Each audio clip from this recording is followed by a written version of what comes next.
आउज़ु बिल्लाहि मिनश शैतानिर रजीम बिस्मिल्लाहिर रहमानिर रहीम रब्बि इश्रह ली सदरी व यस्सिर ली अमरी वहलुल उक़दतम मिन लिसानी यफ़क़हू क़ौली। Students, Assalamu alaikum. My name is Muhammad Arslan and welcome to my YouTube channel Science of Logics.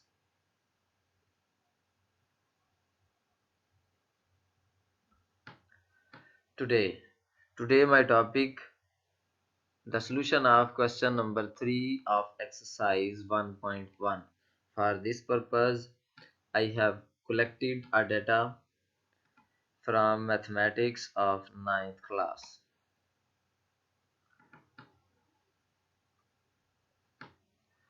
Ji, exercise 1.1 question number 3 है find the value of A B C and D which satisfy the matrix equation.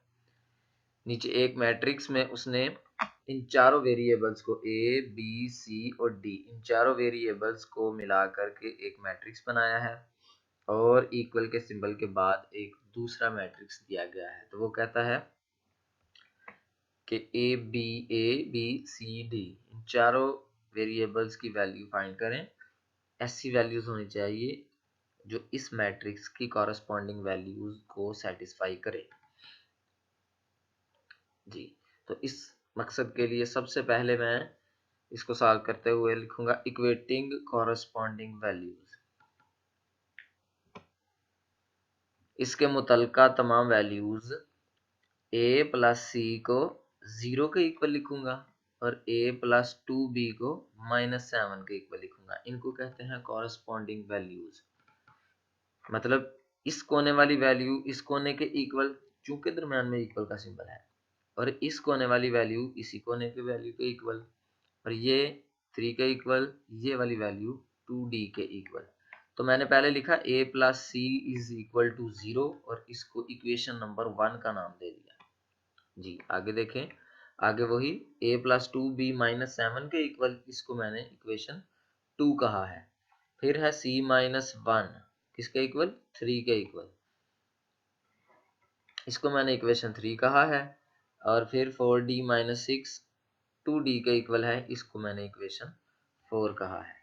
और इसके बाद हम इन equations को बारी बारी solve करते जाएंगे और वैल्यूज निकलती चली जाएंगी। जी, आप गौर करें तो यहाँ मैंने लिखा है फ्रॉम इक्वेशन नंबर 3, इक्वेशन 1 2 3 4 ये अच्छी तरतीब थी। इनको छोड़ करके मैंने पहले इक्वेशन 3 को क्यों लिखा है, तो स्टूडेंट्स याद रखें, इसकी वजह यह है कि जो इक्वेशन 1 है वहां पर दो वेरिएबल है। एक वेरिएबल को आप दूसरी तरफ मूव करते हैं, फॉर एग्जांपल मैं सी को मूव करता हूं तो मेरे पास a is equal to -c बचेगा। कोई एग्जैक्ट नंबर, कोई एग्जैक्ट वैल्यू नहीं आती। तो याद रखें, जहां पर दो वेरिएबल होंगे वहां पर वैल्यू को बनाना मुश्किल होगा। तो यहाँ a और c दो वेरिएबल हैं, इस इक्वेशन में भी a और b दो वेरिएबल इन्वॉल्व हैं। जो c 3 वाली इक्वेशन है वहां पर c -1 इज इक्वल टू 3 लिखा है, यहाँ पर सिर्फ एक वेरिएबल है। इसी तरह 4 वाली वैल्यू इक्वेशन में भी एक ही वेरिएबल है, d और d रिपीट हुआ है, वेरिएबल एक ही है।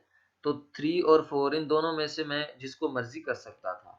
ये नहीं है कि 4 को नहीं कर सकते, सिर्फ 3 को कर सकते हैं। मैंने वैसे ऊपर से तरतीब देखी तो 3 वाली इक्वेशन को पहले लिख लिया, अब इसको पहले मैं सॉल्व कर रहा हूँ। तो यहाँ पर क्या लिखा है इस इक्वेशन में, c -1 इज इक्वल टू 3। तो यहाँ ये -1 इक्वल की दूसरी सिंबल तरफ जाकर के इसका सिंबल चेंज हो जाएगा। तो ये रह जाएगा c इज इक्वल टू 3 + 1। ये c इधर ही रखा मैंने, और जो 1 है वो मैंने इक्वल की दूसरी तरफ लेके गया हूँ, तो वहां पर जाके 1 प्लस का हो गया। अब 3 + 1 4 हो गया। तो c की वैल्यू मेरे पास आ गई, c इज इक्वल टू 4। ये आपने याद रखना है, ये c की वैल्यू आगे इक्वेशन 1 में यूज होगी। यहाँ पर c की वैल्यू हम पुट कर देंगे तो बड़ी आसानी से a की वैल्यू आ जाएगी हमारे पास।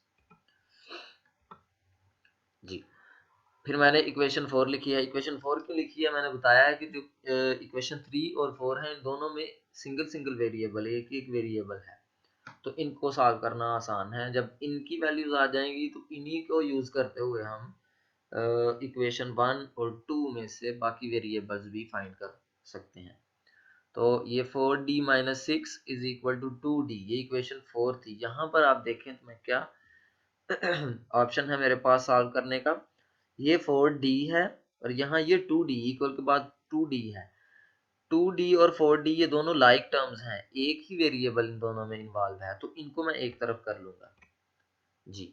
2d को मैं मूव करके 4d वाली साइड पर लेके आ रहा हूँ, तो यहाँ पर 2d प्लस का था, यहाँ आके माइनस 2d हो गया और माइनस 6 उसी तरह रहा, उसी साइड पर अभी रहा, उसका माइनस 6 उसी तरह है। अब 6 दूसरी तरफ जाके चूंकि यहाँ पर माइनस का था, इधर आके 6 प्लस का हो गया, तो 4d में से 2d माइनस किया, 2d आ गया।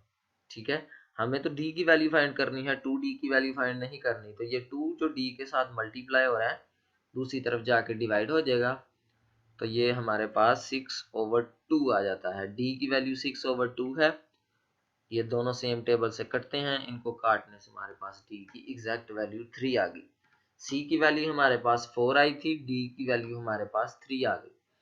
अब मैं इक्वेशन नंबर 1 लिखता हूँ। इक्वेशन 1 में लिखा था a plus C is equal to 0। यहाँ पर आप देखें तो ये दो वेरिएबल है, इन दो में से किसी एक वेरिएबल की वैल्यू मुझे पुट करनी है। तो अब मैं पुट कर सकता हूँ, c मैंने 4 वैल्यू पीछे वाले पेज में निकाल रखी है, तो c की वैल्यू 4 मैं पुट करूंगा।